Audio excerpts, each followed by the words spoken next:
चलो आज रिवीजन करते हैं, ठीक है ना। आज कुछ क्वेश्चंस रिवाइज करेंगे, तो ब्रीफली स्टार्ट करते हैं। और जो भी इस चैप्टर में मेन मेन पोर्शंस हम लोगों ने इससे पहले लर्न किए थे, उनको हम जल्दी जल्दी से रिवाइज कर लेते हैं। तो to start with the chapter forces, है ना। To start with the chapter forces हम लोग क्विकली रिवाइज करेंगे, जहां जहां थ्योरी होगी वो भी करेंगे, and then if required numericals also.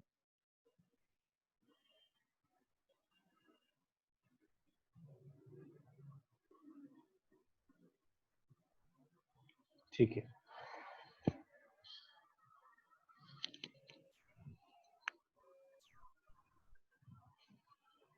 So forces में हम लोगों ने सबसे पहले तो ये कहा था कि देखो क्या हुआ कि जैसे जैसे हमने आपसे कहा कि 1600 से लेकर के एंड टिल आज हम लोग 2020 के ईयर में हैं, है ना। अराउंड 1600 से लेकर के एंड टिल नाउ 2020 ईयर्स में हो आप, तो अराउंड 400 प्लस ईयर्स हमारे जा चुके हैं। तो जैसे जैसे साइंस डेवलप हुई वैसे वैसे फोर्सेस डेवलप हुए। तो सबसे पहले जब स्टडी किया गया, है ना, स्टडी ऑफ प्लैनेट्स की बात हुई, सबसे पहले जब प्लैनेट्स को स्टडी किया गया तो वहां से ग्रेविटेशनल फोर्स के बारे में मालूम चला। ठीक है, जैसे जैसे स्टडी किया तो वहां से हमें ग्रेविटेशनल फोर्स मालूम चला। देन लेटर ऑन जब हम लोगों ने स्टडी ऑफ एटम्स किया, एटम्स को जाकर के उनकी स्टडी पे गए, तो हम लोग को फिर कुछ और फोर्सेस के बारे में मालूम चला, जिसको हम लोगों ने कह दिया कि यार ये इलेक्ट्रोमैग्नेटिक फोर्स होते हैं। देन हम लोगों ने स्टडी ऑफ न्यूक्लियस किया, और जब स्टडी ऑफ न्यूक्लियस किया तो हमें कुछ और फोर्सेस के बारे में समझ में आया। और वहां पर दो तरीके की फोर्स समझ में आई, एक स्ट्रॉन्ग न्यूक्लियर फोर्स, और वहीं से एक और बात समझ में आई, there is also a weak nuclear force. ठीक है, टोटल ये चार फोर्सेस समझ में आई। एंड देन इन चारों को कैटेगराइज करके कह दिया गया कि these are our fundamental forces. ऐसा कहा गया कि these all are the fundamental forces in this nature. ठीक है, ये आज की डेट तक 2020 तक की बात कर रहा हूँ मैं। अब आगे क्या होगा मुझे नहीं पता, बिकॉज आगे स्टडी कहाँ पे जाएगी, साइंस है, तो साइंस हमेशा चेंज होती है। बिकॉज जैसे जैसे स्टडीज को आप एडवांस करते जाओगे और नई नई चीजें सामने आती जाएंगी। तो आज की डेट में फिलहाल ये चार फंडामेंटल फोर्सेस है। ठीक है, आज से 30 साल बाद, 40 साल बाद कुछ और हो जाए तो कुछ नहीं कहा जा सकता। But till now we have these four fundamental forces in this universe और नेचर। मतलब हमारे आसपास और इस यूनिवर्स में जो भी साइंटिफिक इवेंट हो रहे हैं, उनके पीछे इनमें से कोई एक फोर्स रिस्पॉन्सिबल है। जो कुछ भी एक्टिविटी हो रही है, या तो उनके पीछे जो कुछ भी एक्टिविटी हो रही है, ठीक है जी, उनके पीछे या तो ग्रेविटेशनल फोर्स है, या इलेक्ट्रोमैग्नेटिक फोर्स है, या स्ट्रॉन्ग न्यूक्लियर फोर्स है, या फिर वीक न्यूक्लियर फोर्स है, जितनी भी इन्वॉल्वमेंट है। चलिए, ये हमारी फंडामेंटल फोर्सेस की बात हुई है। इसके बारे में ये कहा जाता है कि जो ग्रेविटेशनल फोर्स है, it is because of masses in the object, due to masses। और जो इलेक्ट्रोमैग्नेटिक फोर्स है, इसके बारे में कहा जाता है कि this is due two charges. One is because of the masses and other is because of charges. ये दो तरीके की फोर्स होती है। ठीक है, मास एंड चार्ज, ये दो फंडामेंटल प्रॉपर्टी भी कहे जाते हैं।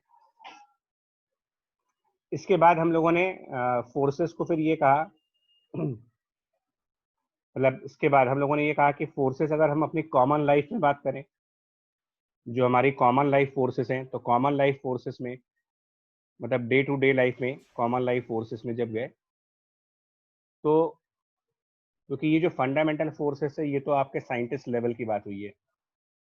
मतलब ये जो हम बात कर रहे हैं, ये तो साइंटिस्ट और इंजीनियर्स की बात हो गई, कि वो जो डिस्कस करते हैं, साइंटिस्ट एंड इंजीनियर्स। और अभी हम इस कैटेगरी में तो है नहीं, अभी हम साइंटिस्ट भी नहीं है, इंजीनियर भी नहीं है।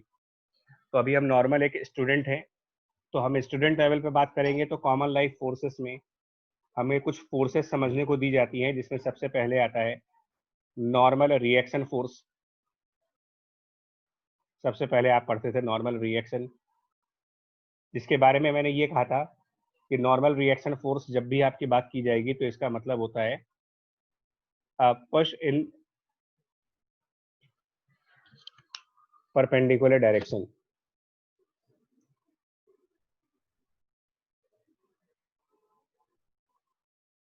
Push in the perpendicular direction of surface, ये कहा गया था। ठीक है, सो मोस्ट इंपॉर्टेंट वर्ड आपको ध्यान रखना पड़ेगा पुश है और परपेंडिकुलर डायरेक्शन ऑफ सरफेस है। ये मैंने आपको एग्जांपल दिया था। ठीक है जी, ये नॉर्मल रिएक्शन फोर्स के बारे में एग्जांपल दिया था। तो ब्रीफली इसको एक्सप्लेन कर दें एक बार जल्दी से, इसको ब्रीफली एक्सप्लेन कर दे रहा हूँ कि क्या मतलब था हमारा। ये कहना था उस टाइम पर भी ये कहा था कि अगर हमारे पास कोई एक सरफेस है और इसके ऊपर अगर हमने मान लो कोई एक बॉक्स रखा, हमने पहले भी यही एक्सप्लेन किया था कि अगर एक सरफेस है और उसके ऊपर आप एक बॉक्स को पुट करोगे तो ये जो सरफेस है ये इस बॉक्स को परपेंडिकुलरली पुश करेगा और इसी पुश को आप नाम देते हो नॉर्मल रिएक्शन एन का। ठीक है, लेकिन हमने ये भी कहा था कि फोर्सेस हमेशा पेयर में एग्जिस्ट करते हैं, कोई भी फोर्स सिंगल नहीं आता, उसका एक पेयर जरूर आएगा। तो अगर एक अपवर्ड डायरेक्शन में पुश काम कर रहा है नॉर्मल रिएक्शन का तो इसका पेयर भी होना चाहिए, मतलब एक ऐसा ही नॉर्मल डाउनवर्ड साइड पर भी होना चाहिए। हर एक फोर्स हमेशा पेयर में आएगी और पेयर हमेशा अपोजिट होता है। लेफ्ट साइड का पेयर राइट साइड पर बनता है, अपवर्ड का पेयर डाउनवर्ड होना चाहिए, ईस्ट का पेयर वेस्ट में होना चाहिए, इस तरीके से। तो आप जैसे एक नॉर्मल ऊपर दिखाओगे तो एक नॉर्मल नीचे भी दिखाओगे, दो डायरेक्शंस में आप कहीं पर भी नॉर्मल दिखाओगे तो वो दो डायरेक्शंस में दिखाएंगे और दोनों ही पुश करते हैं। और मेरा आपसे एक सीधा सा कंसर्न है, सीधी सी क्वेरी है कि क्या ये पॉसिबल है कि आप अपने आप को, आप लोग अपने आप को पुश करके एक जगह से दूसरी जगह पर ले जाओ? Is it possible for any of us to push ourselves from one place to the other place? आप इसका आंसर दो अपने No, आप sir. को, अपने आप को। No, sir. नहीं, अपने आप नहीं कर सकते। सो जब आप ये कहोगे कि ये पुश है, मतलब आप हम खुद को धक्का देने नहीं दे सकते ना। आप कोशिश करके देख लो, आप अपने आप को धक्का देने की कोशिश करो, आप किसी दूसरे को धक्का दे सकते हो, आप अपने आप को धक्का नहीं दे सकते। तो इसका मतलब जब आप ये कह रहे हो कि ये एक पुश है तो वो बेसिकली कौन किसको धक्का दे रहा होगा, ये भी तो क्वेश्चन आएगा आपके सामने। ये क्वेश्चन तो आएगा ना कि कौन किसको धक्का देगा। तो ये बताना पड़ता है आपको कि मतलब जैसे हम कह रहे हैं कि अपवर्ड डायरेक्शन में ये पुश है, तो दो बातें होती हैं, दो बातें आपके सामने हमेशा आएंगी। नंबर वन, कौन पुश कर रहा है, and secondly who is being pushed. दो बातें होंगी, कौन और किसको। अब आप मुझे आंसर दें, ये जो मैंने ऊपर की तरफ नॉर्मल दिखाया है इसके बारे में आप क्या कहेंगे? है ना, आप लोग का वॉइस म्यूट है। सर पुश सरफेस कर रहा है और पुश द बॉक्स हो रहा है। ऊपर वाले में ना, यस सर। ये जो ऊपर नॉर्मल दिखाया है इसमें हु इज पुशिंग का आंसर क्या लिखोगे आप? कौन कर रहा है, पुश कर रहा हो? सरफेस। Surface किसको? box बॉक्स को. को। Box is being pushed. शाबाश। तो हम ये लिख सकते हैं कि surface is pushing the box. ठीक है, और जो डाउनवर्ड डायरेक्शन में एन दिखाया है इसके बारे में क्या कहेंगे?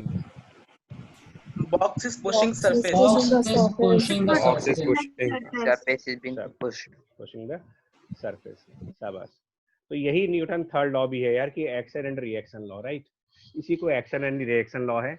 बट ये उस समय भी मैंने कहा था कि ये कैंसिल नहीं हो सकते क्योंकि ये अलग अलग बॉडीज पर है ना। ठीक है, ऊपर जो नॉर्मल लग रहा है उससे आप you are pushing the box, और जो नीचे नॉर्मल लग रहा है उसकी वजह से we are pushing the surface.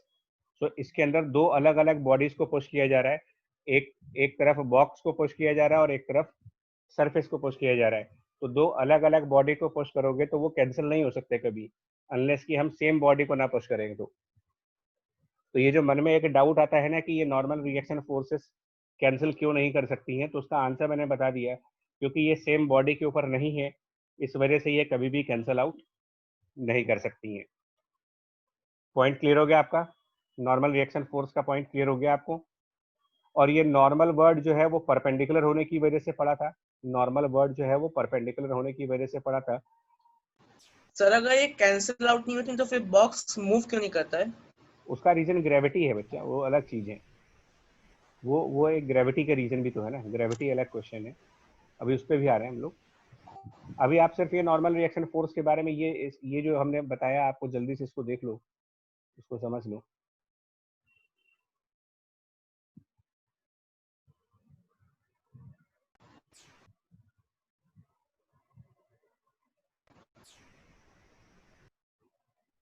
ठीक है, चलिए और एग्जांपल दिखाते हैं आपको।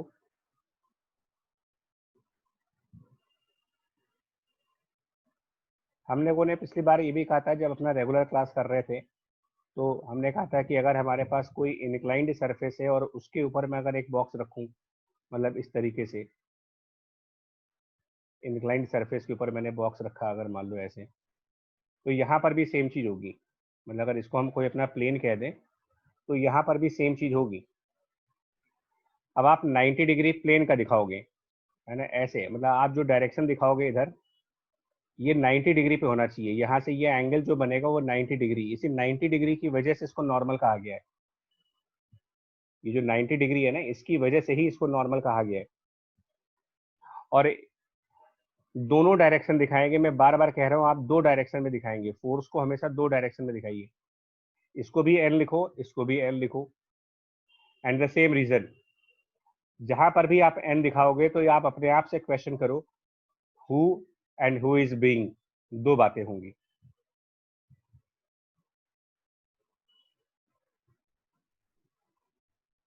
सो नॉर्मल जो है,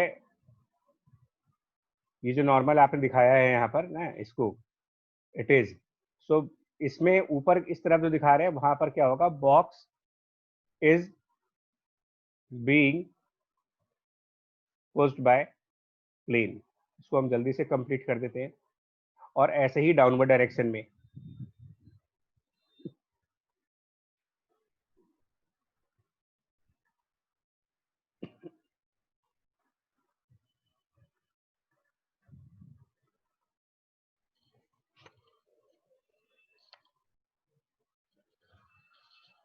ठीक है,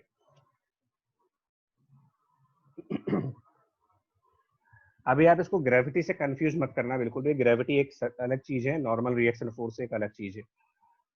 नॉर्मल रिएक्शन का ग्रेविटी से एक डायरेक्ट करेक्शन नहीं है कोई भी, ठीक है। तो आप सिर्फ और सिर्फ नॉर्मल रिएक्शन को एक लॉ की तरीके से, एक रूल की तरीके से अपने माइंड में बिठाओ कि yes, this is the way we consider normal reaction force between the two bodies, that's all. इसके अलावा कुछ भी नहीं सोचना आपके बारे में, आपको सिर्फ इतना सा है। हाँ, मैंने आपसे ये जरूर कहा था कि कभी कभी हम सैंडविच सैंडविच वाले पोजीशन में आ जाते हैं।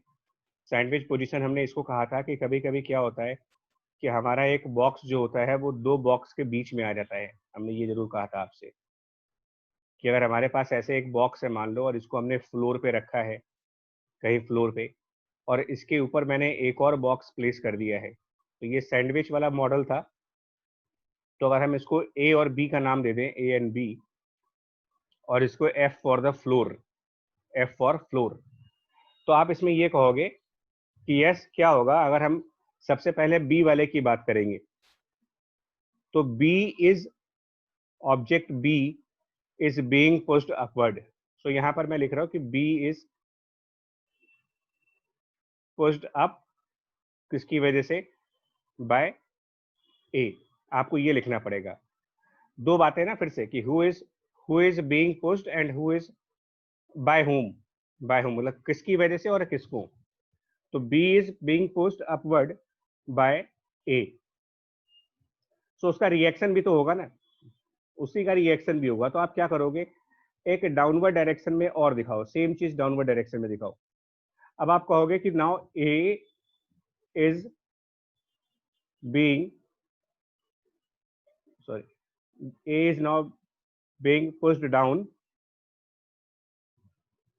by B.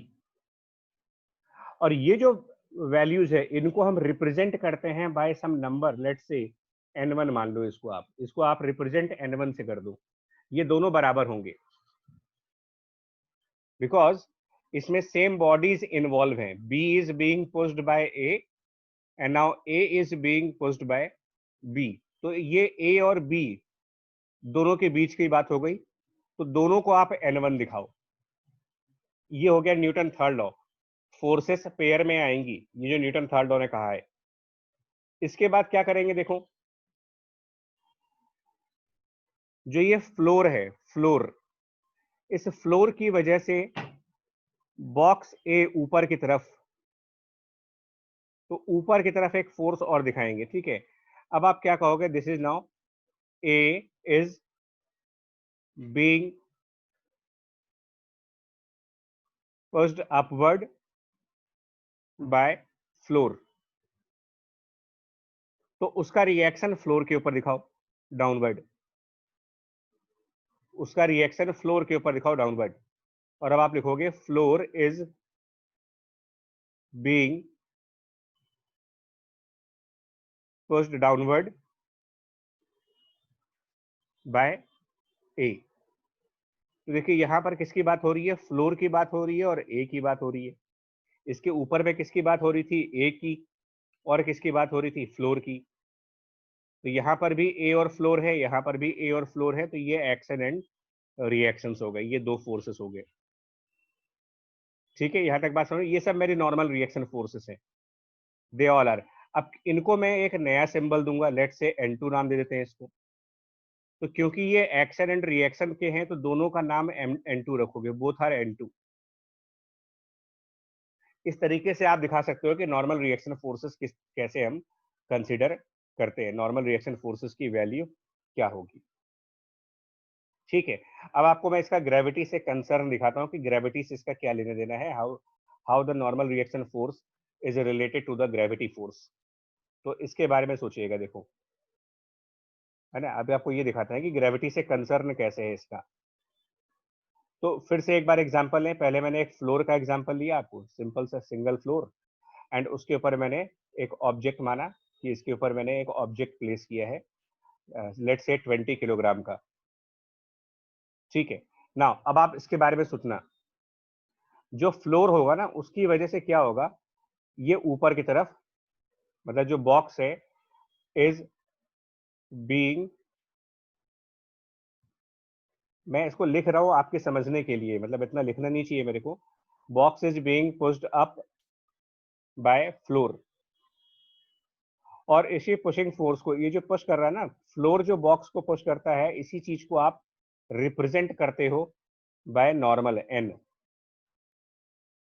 But at the same time the box is being pulled by, थोड़ा ध्यान देना इसमें, now it is being pulled by earth. The box is being pulled by the earth, gravity जिसको कह सकते हो. और वो जो पुल होता है उसी को आप m×g कहते हो, उसको mg से रिप्रेजेंट करते हो. और g को 10 मान लेंगे ना, तो ये अराउंड 200 हो जाएगा, 200 न्यूटन. यहां पर न्यूटन लिख देते हैं पूरा.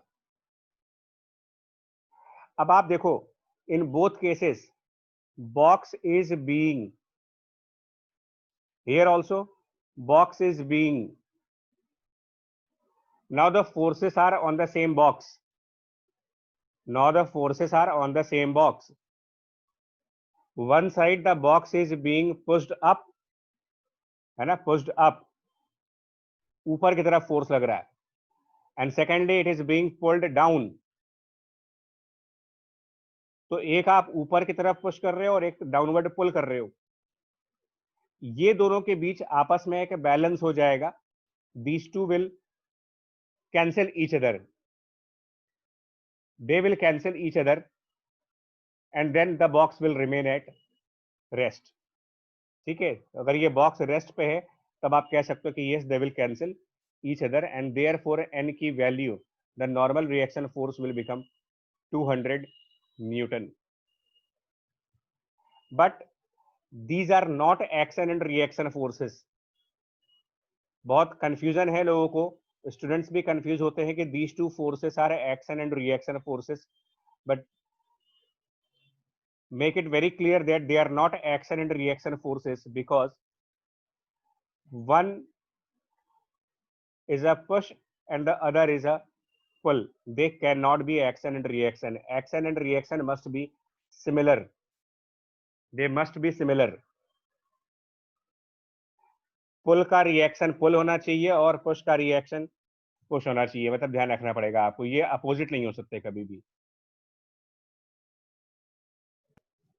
Sir, in this case, why there is no pair for n?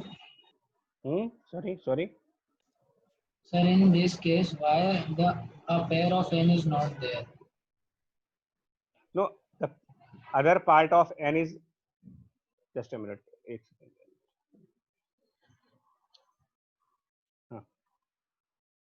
Other part of n is also there, but I have not considered that other part. Reason being, the other part of n will be in the downward direction. Okay, the other part of n will be in the downward direction, and that other part of n will be, for that n you will say that floor is being pushed by the box.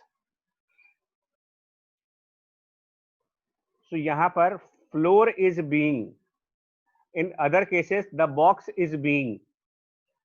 आपको consider क्या करना है? You have to consider the object box is being, मतलब बॉक्स को कोई push करे और बॉक्स को कोई पुल करे. बॉक्स किसी और को क्या करता है इससे हमें कोई मतलब नहीं है. जो नॉर्मल ऊपर की तरफ दिखाया है उसका एक पेयर नीचे की तरफ होगा, बट वो जो नीचे वाला नॉर्मल है वो बॉक्स पुश कर रहा है नॉर्मल फ्लोर को, राइट? तो जब हमारे box So the net force floor is being pushed by box by 200 Newton हो जाएगा. yes, right. You will say that the box is pushing the floor by 200 Newton. This box is pushing the floor by 200 Newton.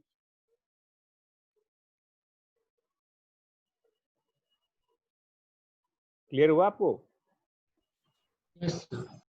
अच्छा, मैं एक और बात बता दूं, जब आप फोर्सेस बैलेंस करने की बात करोगे, मेरी बात सुन लो, जब आप फोर्सेस बैलेंस करने की बात करोगे तो आपको हमेशा ये देखना है इज बीइंग, इसको देखना आप. when the same object is being pushed or being pulled, then you have to balance the forces.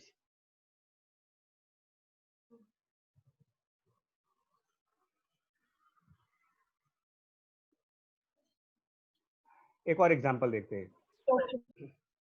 एक और एग्जांपल देखो, आपको और बेटर तरीके से क्लियर हो जाएगा. ठीक है, और एग्जांपल, अभी जो मैंने पीछे एग्जांपल लिया था ना, कई सारे ब्लॉक्स का एग्जांपल, इसको जल्दी से देखते हैं.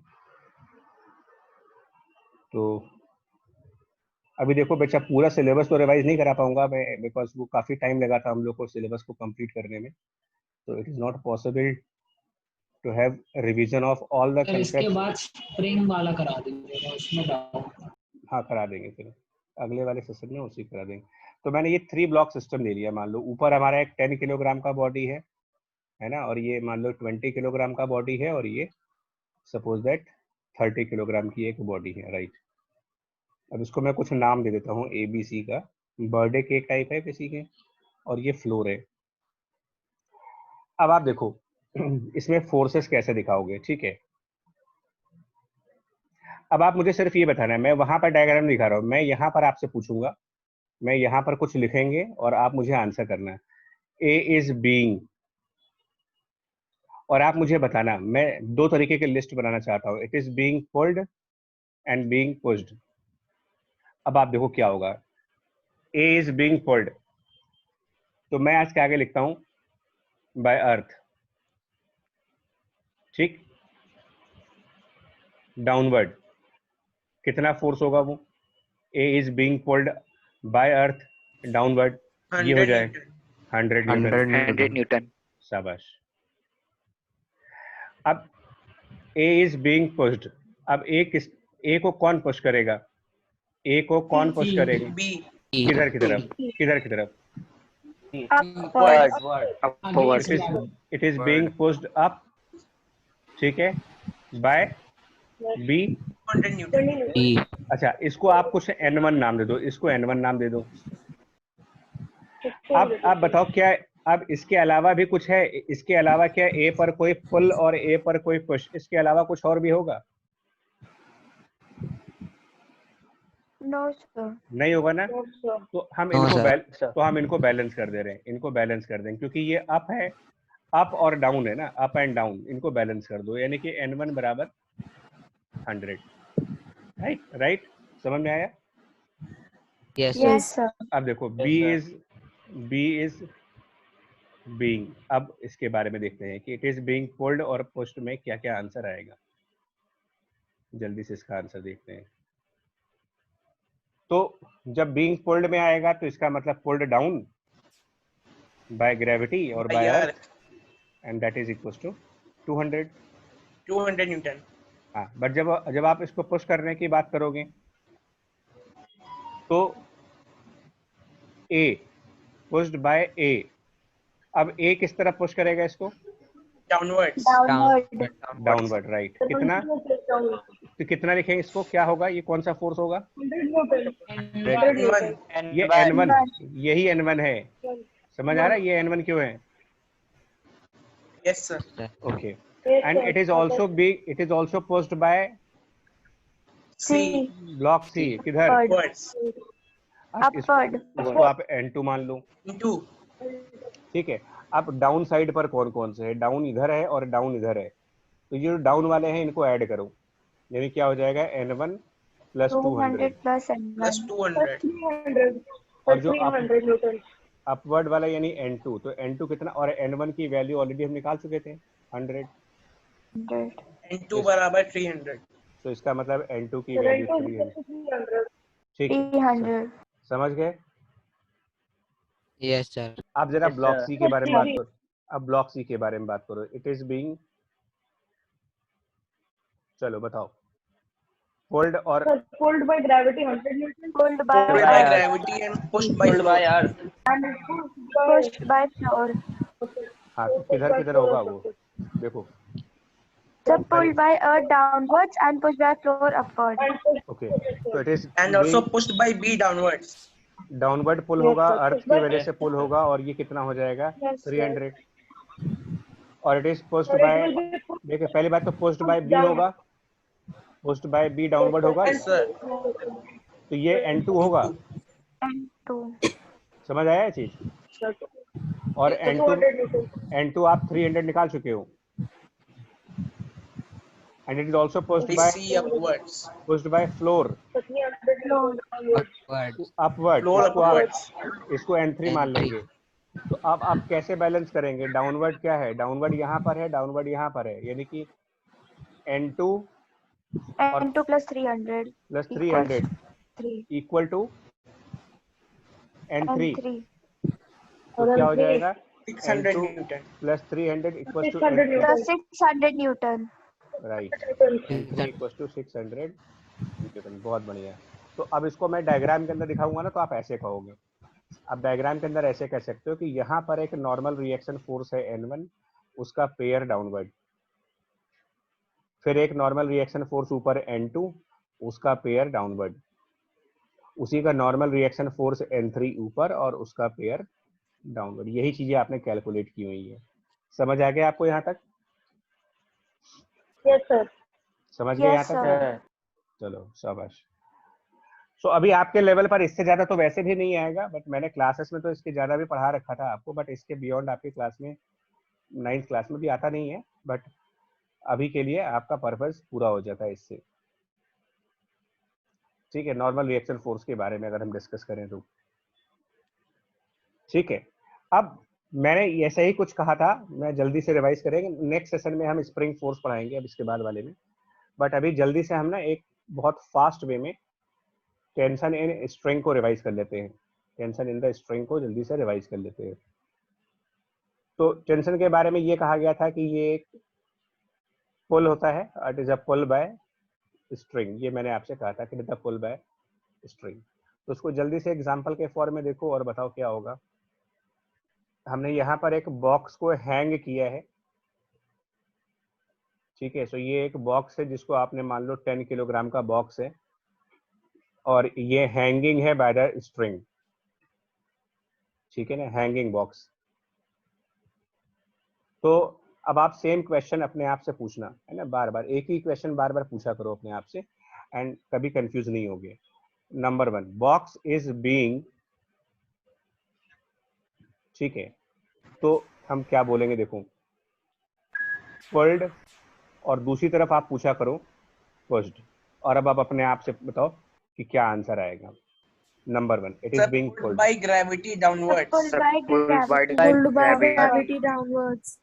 पुल by 100 gravity, Newton. Gravity downward कितना 100 newton, 100 100 Newton. And it will also be pulled by the Pulled by string, string upwards. Pulled by Pulled by string upward. Because string को मैंने कहा 100 था Newton. कि स्ट्रिंग पुलर होता है, string is a puller. Yes, तो sir. इसको हम कैपिटल टी लिखेंगे, अभी 100 मत बोलो इसको, आप इसको क्या रखो, कैपिटल टी। अच्छा अब बताओ, क्या बॉक्स को पुश भी कर रहे हैं कहीं पर ना? तो पुश करने के लिए सरफेस चाहिए। देखिए जब कोई बॉडी Yes, sir. जब कोई बॉडी हैंग करती है तो हैंग का मतलब तो होता है हवा में लटक रहे हैं ना हम, हैंगिंग मतलब आप हवा में लटक रहे हो, तो वहां हमारा किसी से कांटेक्ट नहीं होता, हम किसी सरफेस को टच नहीं करते, तो पुश कुछ भी नहीं है, मतलब यहाँ पर नो कह सकते हो, कुछ भी नहीं है यहाँ पर। It is not being pushed bye anyone, push करने के लिए सरफेस चाहिए। क्लियर हो गया पॉइंट आपका? Yes, sir. So it is only pulled, the box is only pulled, but it is pulled downward as well as upward, down and up, down and up. So now you will balance them. So you will write that T equal to 100 Newton. 100, T equal to 100, that's all. इस तरीके से question को proceed करेंगे, ठीक है। एक और example देखें, अगर टाइम बचा, नहीं टाइम नहीं बचा अभी, ठीक है, कोई बात नहीं, देखते हैं, ठीक है। अभी इस तरीके से आप देखो, चलो हम लोग रीस्टार्ट कर लें जल्दी से, उसके बाद हम ना फिर से कंटिन्यू करेंगे और स्प्रिंग फोर्स वगैरह को रिवाइज करते हैं आपकी, ठीक है। रीजॉइन कर लीजिए, रीजॉइन कर लेते हैं।